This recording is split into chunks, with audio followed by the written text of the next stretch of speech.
खबर लखनऊ से, जहां पर आयुष्मान योजना के तहत गोल्डन कार्ड को लेकर निर्देश दिया गया। योजना के लिए सूचीबद्ध अस्पतालों के भुगतान में देरी ना हो।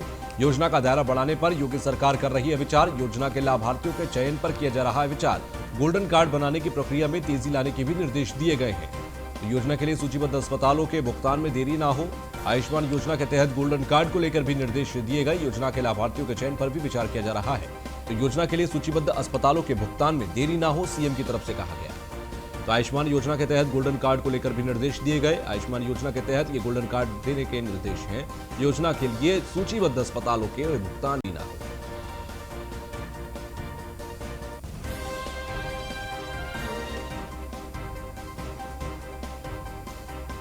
तो योजना के लाभार्थियों के लिए ये गोल्डन कार्ड और गोल्डन कार्ड बनाने की प्रक्रिया में तेजी लाने के निर्देश दिए गए हैं।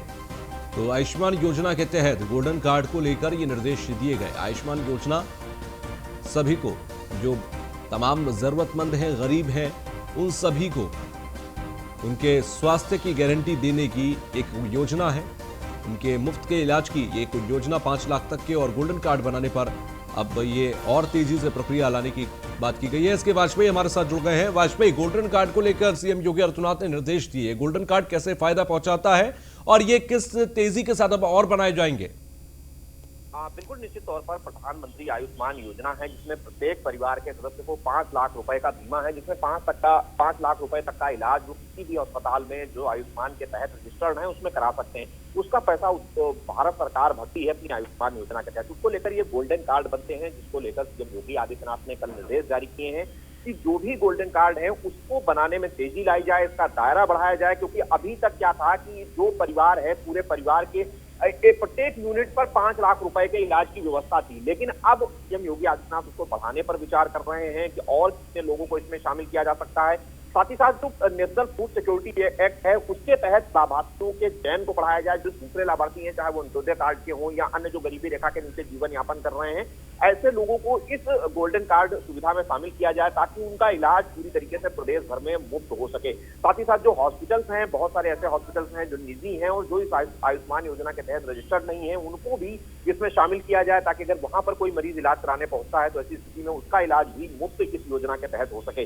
तो कहीं ना कहीं जो अभी तक लाभार्थी परिवारों की संख्या है वो करीब 3 करोड़ 58 लाख है, उसको बढ़ाकर 14 करोड़ करने की जो लक्ष्य है उसको लेकर योगी सरकार चल रही है। जिसको लेकर सीएम योगी आदित्यनाथ ने अफसरों से बैठक में ये सारे निर्देश दिए थे कि ये गोल्डन कार्ड बढ़ाए जाएं, दायरा बढ़ाया जाए, अस्पताल को बढ़ाया जाए, लोगों को ज्यादा संख्या में इसमें शामिल किया जाए और जो इसका खर्च, मान लीजिए कोई इलाज कराता है, उसका जो खर्च आता है उसको जल्द से जल्द संबंधित अस्पताल को हस्तांतरित कर दिया जाए ताकि इलाज में कहीं भी कोई देरी ना हो। तो कैसे गरीब अपना इलाज मुफ्त में तेजी के साथ करा सकता है, उसको लेकर कल सीएम योगी आदित्यनाथ ने निर्देश जारी किए हैं। जी ठीक है, चलिए, बहुत बहुत शुक्रिया हमसे जुड़ने के लिए।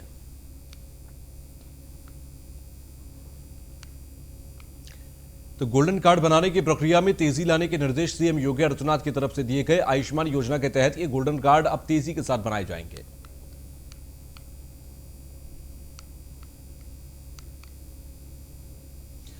खबर आगरा से, जहां पर डिप्टी सीएम दिनेश शर्मा ने की एक बैठक और अफसरों और जनप्रतिनिधियों के साथ बैठक की है। सर्किट हाउस में बैठक के दौरान बाहर हुआ हंगामा।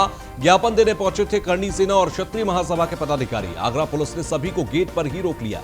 संगीता प्रकरण में उप मुख्यमंत्री दिनेश शर्मा का विरोध किया गया है और आगरा से फिरोजाबाद के लिए रवाना हुए डिप्टी सीएम फिरोजाबाद की टूंडला विधानसभा में चुनाव प्रचार करेंगे। तो डिप्टी सीएम दिनेश शर्मा ने एक बैठक की है। आगरा पुलिस ने सभी को गेट पर ही रोक दिया था जो तमाम विरोध करने पहुंचे थे। जनप्रतिनिधियों के साथ बैठक, यहां पर अफसरों के साथ एक बैठक दिनेश शर्मा ने की है। सर्किट हाउस में बैठक के दौरान बाहर हंगामा हुआ।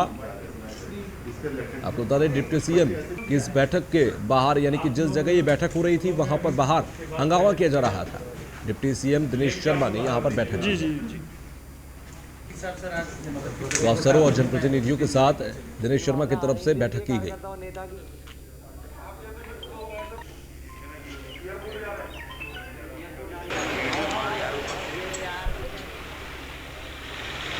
साहित्य से बच्चों से भी पूछा गया प्रश्न कि आप लोग कैसा फील हो रहे हैं, तो लोगों ने बहुत अच्छा करने से बहुत अच्छा लग रहा है। सर स्कूल जो क्लास नर्सरी है, एक है क्लास इसके रिलेटेड कुछ बच्चे ऐसे भी आए थे। आप लोग स्कूलों में अभी के बाद, पहले दिन के बाद लेके आप लोग बाहर हो। जी जी जी। इस साल सर आज मतलब की तबीयत खराब होगी, मैं तीन मल्लिकों से हीन भावना आने नहीं देती है कार्यकर्ता और नेता की। तो डिप्टी सीएम दिनेश शर्मा की ये बैठक आगरा में हुई और जिस वक्त ये बैठक चल रही थी बाहर हंगामा हुआ। पुलिस ने सभी विरोध करने वाले लोगों को बाहर ही रोक दिया था, जो बाद में सड़क पर बैठ गए और हंगामा करने लगे। फिलहाल सर्किट हाउस के बाहर यह हंगामे की तस्वीर भी हम आपको दिखा रहे हैं और अंदर जब बैठक चल रही थी तो उस बैठक के दौरान की तस्वीरें भी। आप लोग स्कूलों में अभी के बाद पहले दिन के बाद लेके आप लोग बाहर हो दीजिएगा। जी जी जी। इस साल सर आज मतलब की तबीयत खराब होगी, मैं तीन मल्लिकों से हीन भावना आने नहीं देती है कार्यकर्ता और नेता की।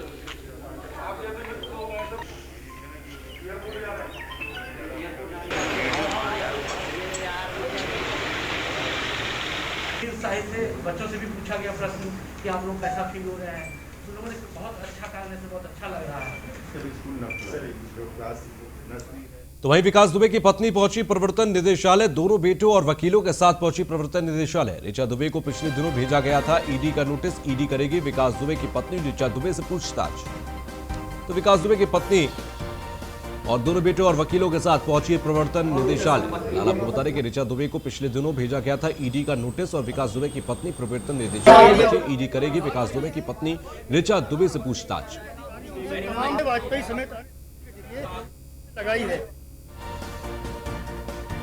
दोनों बेटों और वकीलों के साथ पहुंची प्रवर्तन निदेशालय। लखनऊ की ये तस्वीर हम आपको उसी दौरान की दिखा रहे हैं। ऋचा दुबे को पिछले दिनों ईडी ने नोटिस भेजा था। विकास दुबे की पत्नी है ये और ईडी के कार्यालय पहुंची है। दोनों बेटे और वकील के साथ प्रवर्तन निदेशालय पहुंची, यानी कि ईडी के ऑफिस पहुंची है।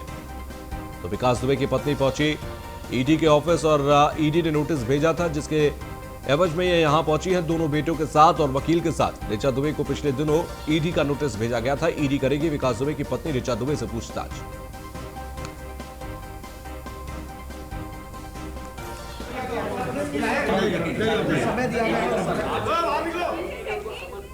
तो वहीं प्रियंका गांधी ने ट्वीट कर सरकार पर हमला बोला और लिखा कि भाजपा सरकार किसानों का हक मारने वाले बिलों पर सरकारी गार्ड सम्मेलन तो कर रही है, लेकिन किसानों का दर्द नहीं सुन रही। यूपी में लगभग सभी जगहों पर किसान अपना धान 1868 रुपए प्रति क्विंटल, एमएसपी से 800 रुपए कम, 1000 और 1100 रुपए प्रति क्विंटल पर बेचने को मजबूर हो गए हैं।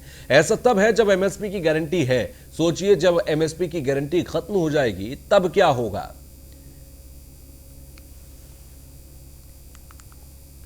खबर अब अलीगढ़ से, जहां पर कल हुई एएमयू के वाइस चांसलर की बड़ी कार्रवाई का मामला। कार्रवाई के बाद आज दोनों डॉक्टर्स को लिया जा सकता है वापस। कल देर रात तक चली थी डॉक्टर्स की मीटिंग। सूत्रों के हवाले से खबर, यूनिवर्सिटी इंतजामिया आज कर सकता है दोनों डॉक्टर्स का एक्सटेंशन। कल दोनों डॉक्टर्स को ड्यूटी से हटाने के बाद डॉक्टर्स ने किया था हड़ताल का ऐलान और डॉक्टर्स की टीम ने कल दिया था वाइस चांसलर को मेमोरेंडम देकर मांगा गया था 24 घंटे में जवाब।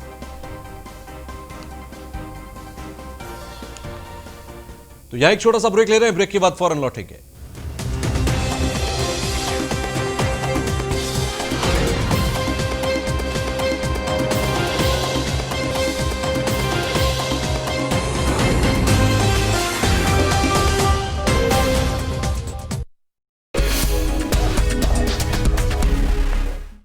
तरक्की और विकास का पहिया उत्तर प्रदेश में तेजी से घूम रहा है।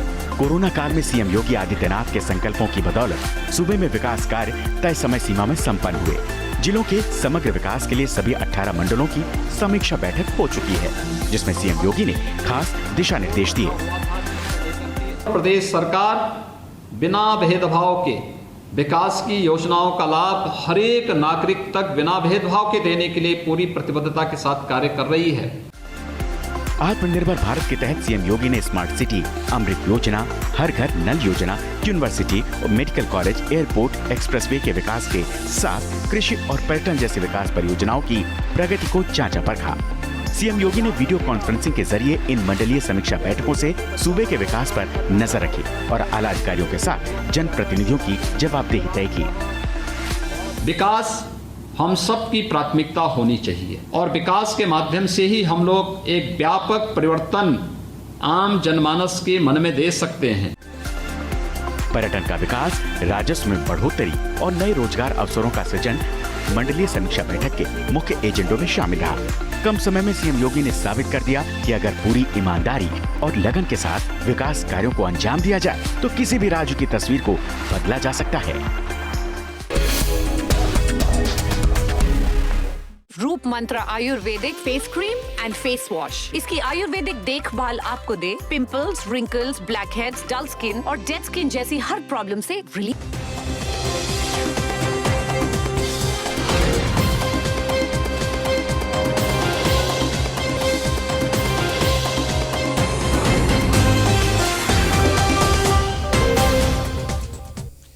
तो ब्रेक के बाद एक बार फिर आप सभी का स्वागत। वाराणसी से खबर, रोहनिया थाने का घेराव और हंगामा किया गया। बृजनाथ पटेल, इंद्रजीत पटेल, विजय कुमार की गिरफ्तारी ये पूरा मामला है और गैंगस्टर की गिरफ्तारी के विरोध में समर्थकों ने घेराव किया। रोहनिया थाने के सामने जीटी रोड पर चक्का जाम कर दिया गया। हंगामा कर रही महिलाओं ने पुलिस पर लाठीचार्ज का आरोप लगाया है। प्रशासनिक अफसरों ने हालात को नियंत्रण में लिया। फिलहाल गैंगस्टर की गिरफ्तारी के विरोध में समर्थकों ने यहां पर हंगामा किया, रोहनिया थाने का घेराव किया और हंगामा कर रही महिलाओं ने पुलिस पर लाठीचार्ज करने का आरोप लगाया। वाराणसी का ये मामला। फिलहाल आपको बता दें कि प्रशासनिक अफसरों ने हालात को नियंत्रण में ले रखा है और उस इलाके को फिलहाल थोड़ा सा वहां पर फोर्स बढ़ाया गया है। रोहनिया थाना है वाराणसी के अंदर, जिसके आसपास यह हंगामा किया गया, थाने का घेराव किया गया। बृजनाथ पटेल, इंद्रजीत पटेल, इनकी गिरफ्तारी के मामले में ये विरोध किया गया। विरोध में समर्थक थाने को घेरते नजर आए। महिलाओं ने लाठीचार्ज का भी आरोप लगाया।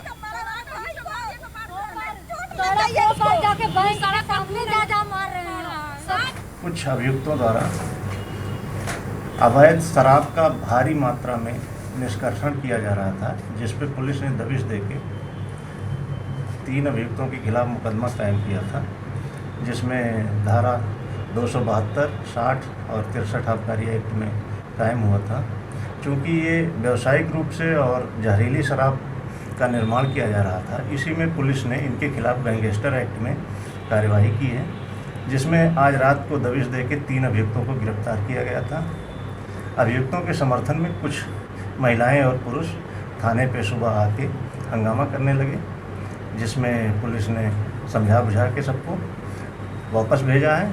अभियुक्तों को जेल भेजा जा रहा है गैंगस्टर के, और जो लोग अब कानून को अपने हाथ में लेने का प्रयास किए उनके खिलाफ अभियोग पंजीकृत करके उनकी भी गिरफ्तारी सुनिश्चित की जाएगी। तो रोहनिया थाने का घेराव और हंगामा यहां पर किया गया। गैंगस्टर की गिरफ्तारी के विरोध में समर्थकों ने हंगामा यहां पर किया, विरोध यहां पर किया। तो रोहनिया थाने का घेराव और हंगामा किया। महिलाओं ने लाठीचार्ज का आरोप पुलिस पर लगाया।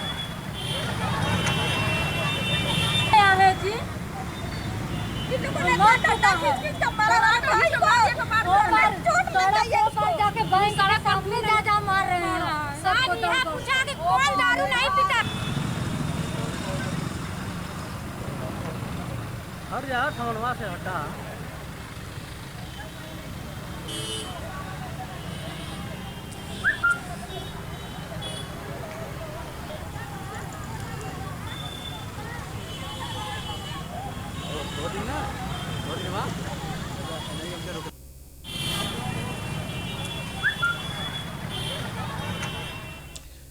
तो अब बातचीत करने के लिए हमारे साथ एक गेस्ट जुड़ रहे हैं। इटावा के Narayan college of science and arts के प्रिंसिपल हैं डॉक्टर धर्मेंद्र शर्मा। धर्मेंद्र जी, बहुत बहुत स्वागत आपका न्यूज़ 1 इंडिया में।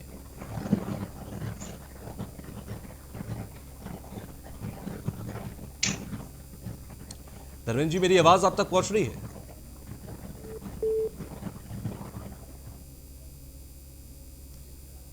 तो यहां पर धर्मेंद्र जी से हमारी बात तो फिलहाल नहीं हो पा रही। उनसे हमारा संपर्क टूट गया है। एक छोटा सा ब्रेक ले रहे हैं, ब्रेक के बाद फौरन लौटेंगे।